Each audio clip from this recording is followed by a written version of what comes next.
You know how in the not so distant past, it's a lot of people used to brag about, oh, I make six figures. Oh yeah, six figures.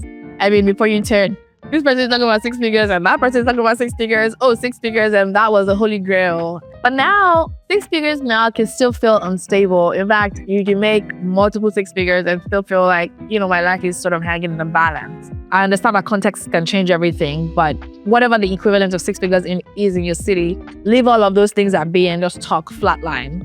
Six figures can still feel very unstable, and that's just what it is. Security, that's a structure. That is the nitty-gritty of your financial life, of how your financial life is structured. But security doesn't usually make the headlines. Nobody's asking you what you're doing with your money. And we're not here to judge anybody. We're here to actually shed light into things that are a bit obscure, can be a bit obscure, or feel a bit elusive. That's what we're here to talk about. Income is flow. It's continuous movement. It's you want to continue to perform, you want to continue to get promoted, your employment has to stay, the demand for your job has to be there. God forbid something happens and you can't quickly replace a job that you probably lost, then what happens? And that is security. What happens when the flow pauses? If income were to stop, maybe not even for a loss of job, maybe you're not able to function at the capacity that you used to be able to. When that flow is disrupted, what happens? If your lifestyle requires continuous inflow, uninterrupted inflow, you don't have stability, you have momentum. Momentum feels powerful until it stops. Income that somebody is paying you, no matter how high it is, it can stop if somebody else is at the helm of affairs and is controlling and is paying you, no matter how high your income is right now, it can stop. My name is Desayo. I'm a Harvard-trained ex-Wall Street professional helping real people like you take control of their money. We're going to talk about 3 reasons why high income can still feel very fragile. That is, any mild or little disruption can just be the source of humongous stress. And the number one thing is fixed cost inflation. The things that are absolutely necessary, the things that you consider basic, i.e. where you live, the kind of car you drive, where your kids go to school if you have kids, or where you get your entertainment from or vacations, the things that have become fixed usually also rise with your income. So say you had a $100,000 paying job before and you were doing okay, but now you got a raise and maybe you got another job and you doubled your income. Now you're $200,000. And all of a sudden, that your house, it always felt small, but you made it work because you had to. And now you're just like, maybe I can use a little bit more space. Maybe now I need greenery. I need a yard. And not say that those things are bad, but it's just the general trend that we've seen, that research has seen, that usually when you earn more, you tend to have higher fixed cost type things. So when you have more obligations, when you have more subscriptions, black tax, we have to talk about it. You have to send more money home because now you make more money and things like that. You realize that maybe spending isn't the issue. Excess spending, or what you not define as non-negotiable spending, can be, and that is where you become rigid. And if your monthly burn rate is as high or almost as high as your income, you realize that the wiggle room, the margin there doesn't exist. And so it can still feel very, very tight. And it also means that your income has to behave perfectly. Nothing can go wrong. You can't take a pay cut. You cannot lose your job. Nothing can go wrong. Nothing can disrupt your flow, your income flow, as we've discussed. And if anything does, it becomes super stressful almost immediately. You begin to feel the pinch. You begin to stress and palpitate over what next? Okay, what can I do? What do I do now? Six figures with high fixed costs can feel even tighter than lower income with much more flexibility. And the idea here is to, as you grow your income, you don't need to grow the fixed costs that's surrounding your life with those things, with your income. The higher your income, you want to stay flexible, you want to stay nimble, you want to stay agile so that you can use whatever is in between that high income and where your life is. You can actually deploy those things to good use, or that margin, that money there to good use. The second thing we're going to talk about is concentration risk. A lot of high income earners usually would have just one dominant source of income. And if you are married or if you have a spouse, maybe 2, but each person really just has one dominant source of income. And if something happens to that one employer, or if something happens to both your employers, and we've seen that happen in very unfortunately catastrophic moments in our economy. So when you concentrate to one industry, one employer, one compensation structure, it just can increase your risk of shifting that inflow, that income that should be uninterrupted, that income that must be continuous to maintain the lifestyle that you've already built. Any concentration in all of these things that we mentioned can really do some damage to it.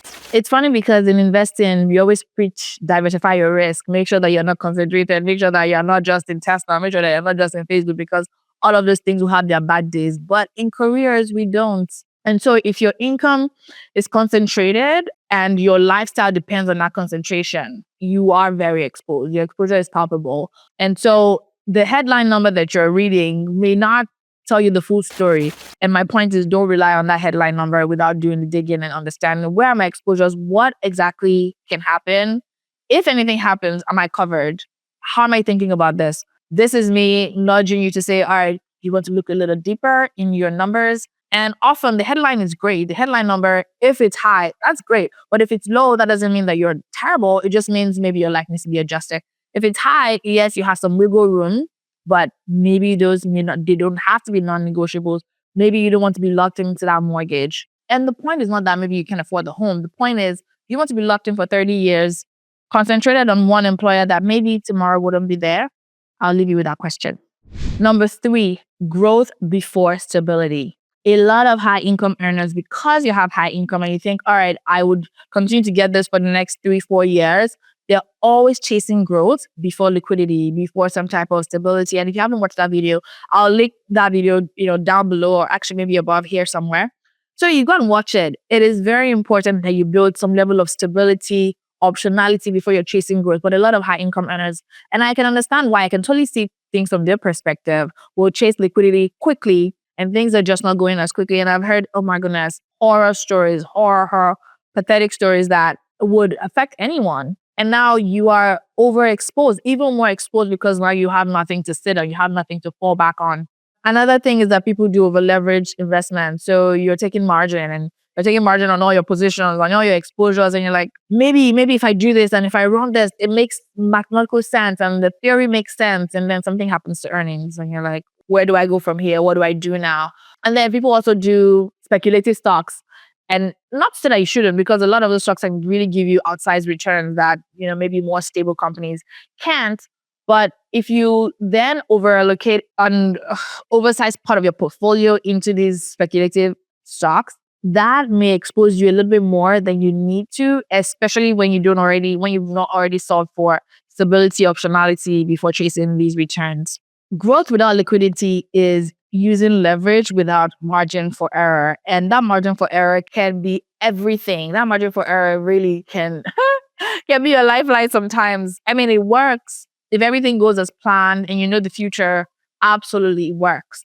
But if something gets disrupted, that can be very stressful very quickly, and you may not be able to deal with it. So relax and think about how you want to actually structure the investments that you jump into, and not just chase the next aggressive growth, even when you actually don't have any margin of error or any liquidity or any fallback plan. So the real win is not really just earning 6 figures. Earning 6 figures or multiple 6 figures, that's fantastic. Kudos to you, and let nobody take that away from you. But the real flex is structuring your 6 figures. And let's talk about that. So what are the steps to structuring my 6 figures? You're probably sitting in the corner of your room now thinking, okay, Desayo, I hear you. So what do I do now? Here's what you do. Step 1, let's scale your lifestyle and your stability, or scale your stability to your lifestyle. If you have an emergency fund that is, let's say you are at 15K run rate and your emergency fund is $10,000, that is all just for the symbol that, okay, I have an emergency stash, but that does you nothing. That helps you with absolutely nothing.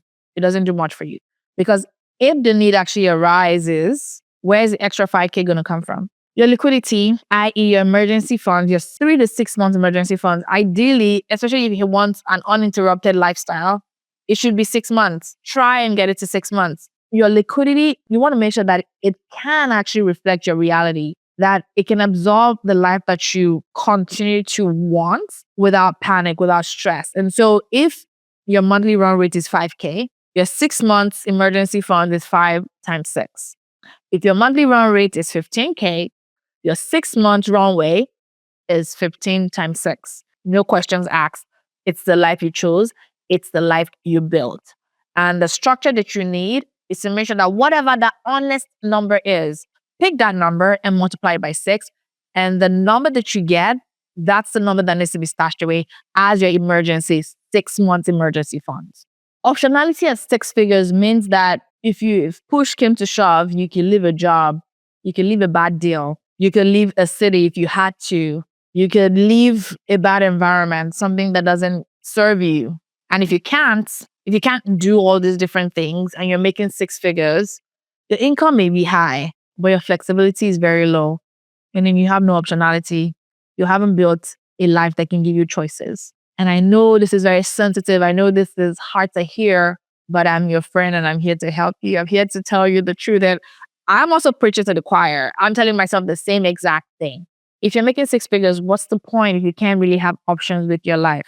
If something happened and your entire life is thrown into disarray, what does that do for you? Many years of work and you have nothing to show for it. You've been working for the past 10 years and the moment something disrupts your life, you're losing your mind or you're going to be losing your mind because you can't pay for 6 months or you can't pay for a year of no income. Think about it.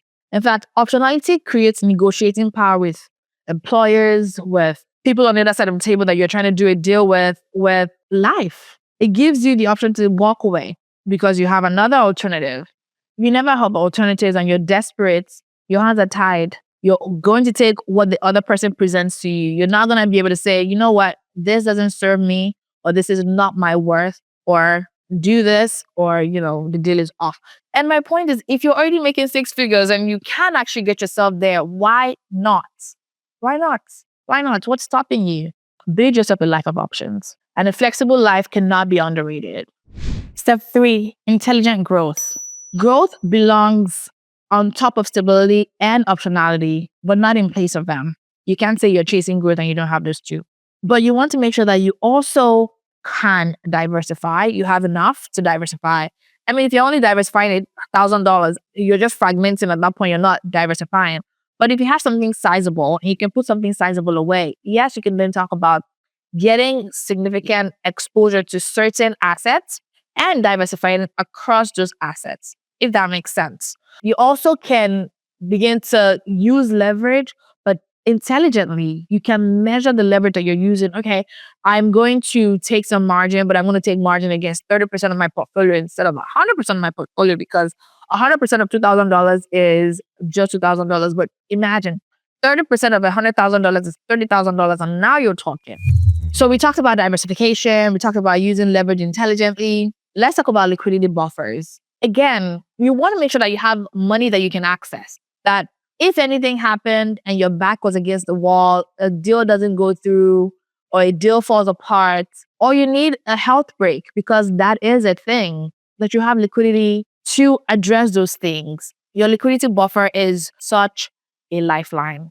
Lastly, you want to make sure that your allocation, like your portfolio allocation, does have some room for risk tolerance to your appetite, of course, to where your heart can take it. It could literally be 10% of your portfolio, but you want to intelligently build that such that you have access and exposure to some level of growth. But high growth is also high risk. So you want to make sure that you can account for that. The goal is durable progress, not maximum returns all the time. In fact, getting maximum returns is just an illusion. What does that look like, maximum returns? If we break it down, you don't know what the top of the market is. And that's why even the S&P calculates an average, because it goes up, it goes down, it goes up, it goes down. It can trend upward, but maximum returns would mean that you're catching the top all the time that is trending upwards and you are going up with it. It's an illusion. You can't do that. You have to ride the waves as well. So it is gradual progress, some sustainable, durable progress, not always chasing maximum return. That's where you go to die. So let's talk about location and relativity. Throughout this video, I haven't mentioned one or anchoring on one figure, because one figure just doesn't solve for everyone. If you make 6 figures in London does not equal 6 figures in Houston, which does not equal 6 figures in San Francisco, which does not equal 6 figures in Lagos. Your context should shape everything that we're talking about today. And we also want to talk about exposures like taxes, healthcare, food, rents. How these things are managed in your city should also influence how you're thinking about your money relatively. So location definitely matters a lot. Your structure is where your life really lives. How your financial life is structured, that's your security system. And if that goes off, all hell could break loose. And we don't want that. High income is great. And I keep emphasizing high income is great. And it does reduce stress in the short term. Stability and security, your security system, your structure, that reduces fragility in the long term. That is something that you can buckle down and decide that I'm going to start today. I'm going to do things differently. I'm going to fight for my long-term sustainability. That's what we're talking about. If you lost your income now and the roller coaster of your life just unravels, then the problem is not your earnings, it's your foundation, it's your security system. 6 figures is a very, very impressive. Like I said, congrats and kudos to you. But your structure, that is where your power lies. That is where your lifeline really is. Money can work for you in so many ways. We always talk about this. How do you make money work for you? How have you made 6 figures? How have you built your security system? Let us know in the comments. We want to hear from you. We want to learn from you. Maybe someone in the community can learn from your wealth of wisdom. Let's talk about it. And if you like content like this, do follow, subscribe for more videos, and I'd like to hear from you. I'll talk to you again very soon.